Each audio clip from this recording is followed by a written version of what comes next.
नमो भगवते तस्मै कृष्णायादभूतकर्मणे रूपनाम विभेदेन जगत्कीर्ति यो यत् सच्चिदानन्दरूपाय विश्वभूतपत्यादिहेतवे तापत्रय विनाशाय श्री कृष्णाय वयं नुमः।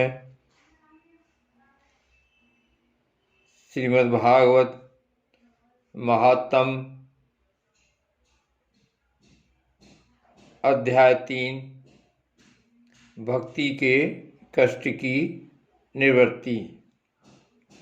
नारद जी कहते हैं, अब मैं भक्ति ज्ञान और वैराग्य को स्थापित करने के लिए प्रयत्नपूर्वक श्री सुखदेव जी के कहे हुए भागवत शास्त्र की कथा द्वारा उज्जवल ज्ञान यज्ञ करूंगा।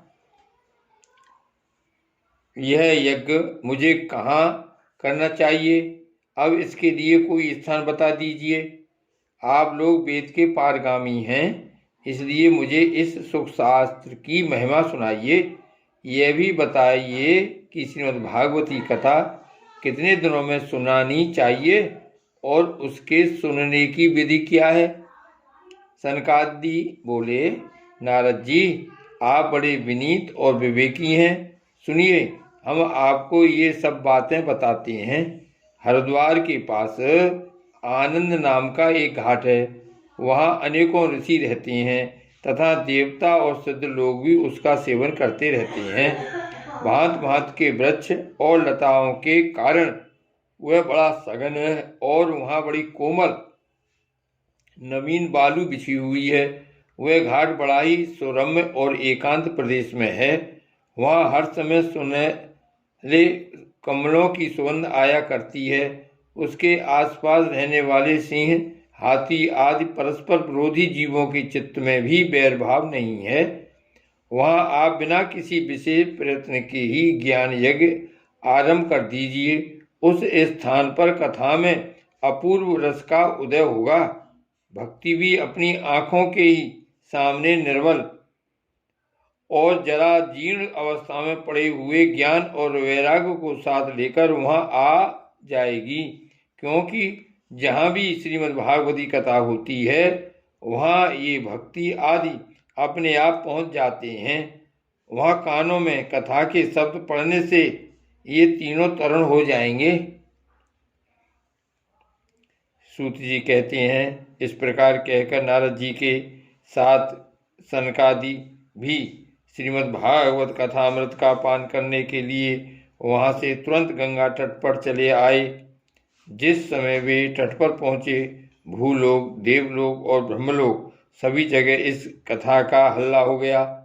जो भागवत कथा के रसिक विष्णु भक्त थे, वे सभी श्रीमद् भागवत अमृत का पान करने के लिए सबसे आगे दौड़ दौड़कर आने लगे। भृगु, वशिष्ठ, च्यवन, गौतम, मेधातिथि, देवल, देवराज, परशुराम, विश्वामित्र, साकल, मार्कंडेय, दत्तात्रेय, पिपलादि, योगेश्वर व्यास और पाराशर, छायासुख, जांजलि और जहनु आदि सभी प्रधान मुनिगण अपने अपने पुत्र, शिष्य और स्त्रियों समेत बड़े प्रेम से वहाँ आए।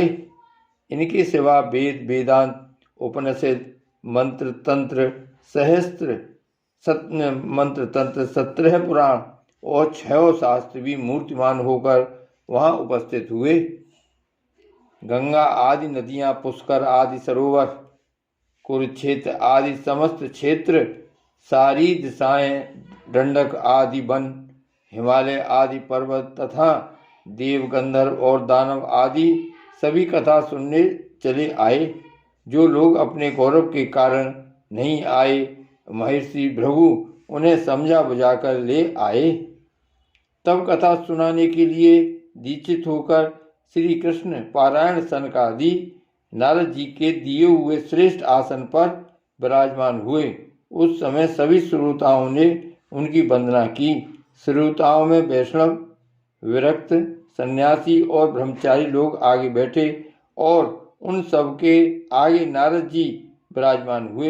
एक ओर ऋषिगण, एक ओर देवता, एक ओर वेद और उपनिषादि तथा एक ओर तीर्थ बैठे और दूसरी ओर स्त्रियां बैठी। उस समय सब ओर जय जयकार, नमस्कार और शंखों का शब्द होने लगा और अबीर, गुलाल, खील एवं फूलों की खूब वर्षा होने लगी। कोई कोई देव श्रेष्ठ तो विमानों पर चढ़कर वहां बैठे हुए सब लोगों पर कल्प वृक्ष के पुष्पों की वर्षा करने लगे। सूत जी कहते हैं, इस प्रकार पूजा समाप्त होने पर जब सब लोग एकाग्रचित्त हो गए, तब सनकादि ऋषि महात्मा नारद को श्रीमद् भागवत का महात्म्य स्पष्ट करके सुनाने लगे। सनकादि ने कहा, अब हम आपको इस भागवत शास्त्र की महिमा सुनाते हैं। इसके श्रवण मात्र से मुक्ति हाथ लग जाती है। श्रीमद् भागवत की कथा का सदा सर्वदा सेवन आस्वादन करना चाहिए। इसके श्रवण मात्र से श्री हरि हृदय में आ विराजते हैं। इस ग्रंथ में 18,000 श्लोक और 12 स्कंद हैं तथा श्री सुखदेव और राजा परीक्षित का संवाद है। आप यह भागवत शास्त्र ध्यान देकर सुनिए। यह जीव तभी तक अज्ञान बस इस संसार चक्र में भटकता है जब तक क्षण भर के लिए भी कानों में इस सुख शास्त्र की कथा नहीं पड़ती। बहुत से शास्त्र और पुराण सुनने से क्या लाभ है? इससे तो व्यर्थ का भ्रम पड़ता है। मुक्ति देने के लिए तो एकमात्र भागवत शास्त्र ही गरज रहा है। जिस घर में नित्य प्रति श्रीमद् भागवत की कथा होती है वह तीर्थ रूप हो जाता है और जो लोग उसमें रहते हैं उनके सारे पाप नष्ट हो जाते हैं। हजारों अश्वमेध और सैकड़ों वाजपेय यज्ञ इस सुख शास्त्र की कथा का 16वां अंश भी नहीं हो सकते। तपोधनो, जब तक लोग अच्छी तरह श्रीमद् भागवत का श्रवण नहीं करते तभी तक उनके शरीर में पाप निवास करते हैं। फल की दृष्टि से इस सुख शास्त्र कथा की समता गंगा, गया, काशी, पुष्कर या प्रयाग कोई तीर्थ भी नहीं कर सकता। यदि आपको परम गति की इच्छा है तो अपने मुख से ही श्रीमद् भागवत के आधे अथवा चौथाई श्लोक का भी नित्य नियम पूर्वक पाठ कीजिए। ओंकार, गायत्री, पुरुष सूत्र, तीनों वेद, श्रीमद् भागवत, ओम नमो भगवते वासुदेवाय, यह 12 मंत्र 12 मूर्ति वाले सूर्य भगवान, प्रयाग, संवत्सर रूप काल, ब्राह्मण, अग्निहोत्र, गौ, 12वीं तिथि, तुलसी, बसंत ऋतु और भगवान पुरुषोत्तम, इन सब में बुद्धिमान लोग वस्तुतः कोई अंतर नहीं मानते। जो पुरुष अहर्निश अर्थ सहित श्रीमद् भागवत शास्त्र का पाठ करता है उसके करोड़ों जन्मों का पाप नष्ट हो जाता है। इसमें तनिक भी संदेह नहीं है।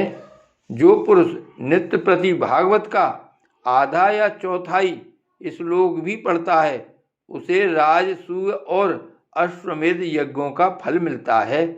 नित्य भागवत का पाठ करना, भगवान का चिंतन करना, तुलसी को सींचना और गौ की सेवा करना, ये चारों समान हैं। जो पुरुष अंत समय में श्रीमद् भागवत का वाक्य सुन लेता है उस पर प्रसन्न होकर भगवान उसे वैकुंठ धाम देते हैं। जो पुरुष इसे सोने के सिंहासन पर रखकर विष्णु भक्त को दान करता है वह अवश्य ही भगवान का सायुज्य प्राप्त करता है। जिस दुष्ट ने अपनी सारी आयु में चित्त को एकाग्र करके श्रीमद् भागवतामृत का थोड़ा सा भी रसास्वादन नहीं किया उसने तो अपना सारा जन्म चांडाल और गधे के समान व्यर्थ ही गंवा दिया। वह तो अपनी माता को प्रसव पीड़ा पहुंचाने के लिए ही उत्पन्न हुआ। जिसने इस सुख शास्त्र के थोड़े से भी वचन नहीं सुने, वह पापात्मा तो जीता हुआ ही मुर्दे के समान है। पृथ्वी के भार स्वरूप उस पशुतुल्य मनुष्य को धिक्कार है। यों स्वर्ग लोक में देवताओं में प्रधान इंद्रादि कहा करते हैं। संसार में श्रीमद् भागवती कथा का मिलना अवश्य ही कठिन है। जब करोड़ों जन्मों का पुण्य होता है तभी इसकी प्राप्ति होती है। नारद जी, आप बड़े ही बुद्धिमान और योग निधि हैं। आप प्रयत्न पूर्वक कथा का श्रवण कीजिए। इसे सुनने के लिए दिनों का कोई नियम नहीं है। इसे तो सर्वदा ही सुनना अच्छा है। इसे सत्य भाषण और ब्रह्मचर्य पालन पूर्वक सर्वदा ही सुनना श्रेष्ठ माना गया है, किंतु कलयुग में ऐसा होना कठिन है। इसलिए इसकी सुखदेव जी ने जो विशेष विधि बताई है वह जान लेनी चाहिए। कलयुग में बहुत दिनों तक चित्त की वृत्तियों को बस में रखना, नियमों में बंधे रहना और किसी पूर्ण कार्य के लिए दीक्षित रहना कठिन है। इसलिए सप्ताह श्रवण की विधि है। श्रद्धापूर्वक कभी भी श्रवण करने से अथवा माघ मास में श्रवण करने से जो फल होता है वही फल श्री सुखदेव जी ने सप्ताह श्रवण में निर्धारित किया है। मन के असंयम, रोगों की बहुलता और आयु की अल्पता के कारण तथा कलयुग में अनेकों दोषों की संभावना से ही सप्ताह श्रवण का विधान किया गया है। जो फल तप, योग और समाधि से भी प्राप्त नहीं हो सकता, वह सर्वांग रूप में सप्ताह श्रवण से सहज में ही मिल जाता है। सप्ताह श्रवण यज्ञ से बढ़कर है, व्रत से बढ़कर है, तप से कहीं बढ़कर है, तीर्थ सेवन से तो सदा ही बड़ा है, योग से बढ़कर है, यहाँ तक कि ध्यान और ज्ञान से भी बढ़कर है। अजी, इसकी विशेषता का कहाँ तक वर्णन करें। यह तो सभी से बढ़ चढ़कर है। शौनक जी ने पूछा, सूत जी, यह तो आपने बड़े आश्चर्य की बात कही। अवश्य ही यह भागवत पुराण योग वेत्ता ब्रह्मा जी के भी आदि कारण श्री नारायण का निरूपण करता है, परंतु यह मोक्ष की प्राप्ति में ज्ञानादि सभी साधनों का तिरस्कार करके इस युग में उनसे भी कैसे बढ़ गया। सूत जी ने कहा, शौनक जी, जब भगवान श्री कृष्ण इस धराधाम को छोड़कर अपने नित्य धाम को जाने लगे, तब उनके मुखारबिंद से 11 स्कंद का ज्ञानोपदेश सुनकर भी उद्धव जी ने पूछा। उद्धव जी बोले, गोविंद, अब आप तो अपने भक्तों का कार्य करके परम धाम को पधारना चाहते हैं, किंतु मेरे मन में एक बड़ी चिंता है, उसे सुनकर आप मुझे शांत कीजिए।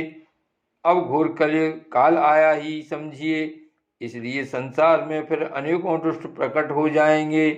उनके संसर्ग से जब अनेकों सत्पुरुष भी उग्र प्रकृति के हो जाएंगे, तब उनके बाहर से दबकर यह गौ रूपणी पृथ्वी किसकी शरण में जाएगी।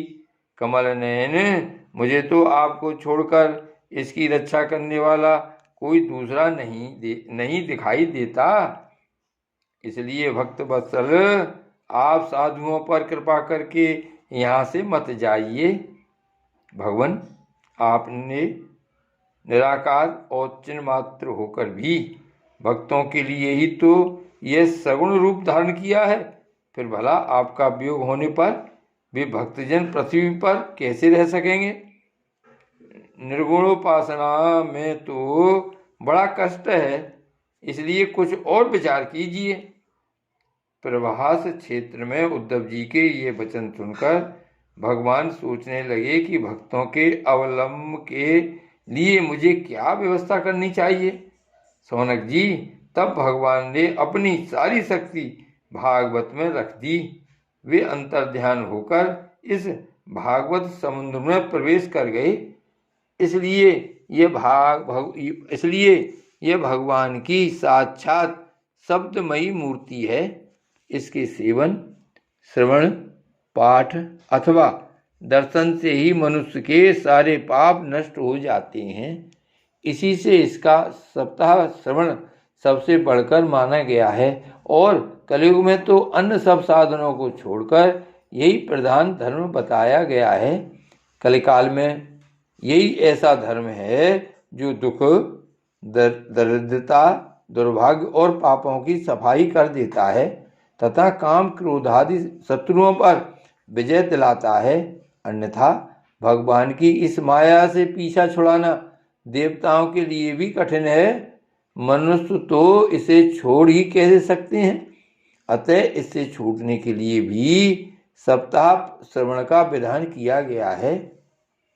सूति जी कहते हैं, सौनक जी, जिस समय सनकादि मुनीश्वर इस प्रकार सप्ताह श्रवण की महिमा का वखान कर रहे थे, उस सभा में एक बड़ा आश्चर्य हुआ। उसे मैं तुम्हें बतलाता हूँ, सुनो। वहां तरुणावस्था को प्राप्त हुए अपने दोनों पुत्रों को साथ लिए विशुद्ध प्रेम रूपा भक्ति बार बार श्री कृष्ण गोविंद हरे मुरारे, हे नाथ नारायण वासुदेव आदि भगवान नामों का उच्चारण करती हुई अक्षमात प्रकट हो गईं। सभी सदस्यों ने देखा कि परम सुंदरी भक्ति रानी भागवत के अर्थों का आभूषण पहने वहां पधारी। मुनियों की उस सभा में सभी यह तर्क वितर्क करने लगे कि ये यहाँ कैसे आई, कैसे प्रविष्ट हुई। तब सनकादि ने कहा, ये भक्ति देवी अभी अभी कथा के अर्थ से निकली है। उनके ये वचन सुनकर भक्ति ने अपने पुत्रों समेत अत्यंत विनम्र होकर सनत कुमार जी से कहा। भक्ति बोली, मैं कलयुग में नष्ट प्राय हो गई थी। आपने कथामृत से सींचकर मुझे फिर पुष्ट कर दिया। अब आप यह बताइए कि मैं कहाँ रहूं। यह सुनकर सनकादि ने उससे कहा, तुम भक्तों को भगवान का स्वरूप प्रदान करने वाली, अनन्य प्रेम का संपादन करने वाली और संसार रोग को निर्मूल करने वाली हो। अतः तुम धैर्य धारण करके नित्य निरंतर विष्णु भक्तों के हृदयों में ही निवास करो। ये कलयुग के दोस्त भले ही सारे संसार पर अपना प्रभाव डालें, किंतु वहां तुम पर इनकी दृष्टि भी नहीं पड़ सकेगी। इस प्रकार उनकी आज्ञा पाते ही भक्ति तुरंत भगवत भक्तों के हृदयों में जा विराजी। जिनके हृदय में एकमात्र श्री हरि की भक्ति निवास करती है, वे त्रिलोकी में अत्यंत निर्धन होने पर भी परम धन्य हैं, क्योंकि इस भक्ति की डोरी से बंधकर तो साक्षात भगवान भी अपना परम धाम छोड़कर उनके हृदय में आकर बस जाते हैं। भूलोक में यह भागवत साक्षात पर ब्रह्म का विग्रह है।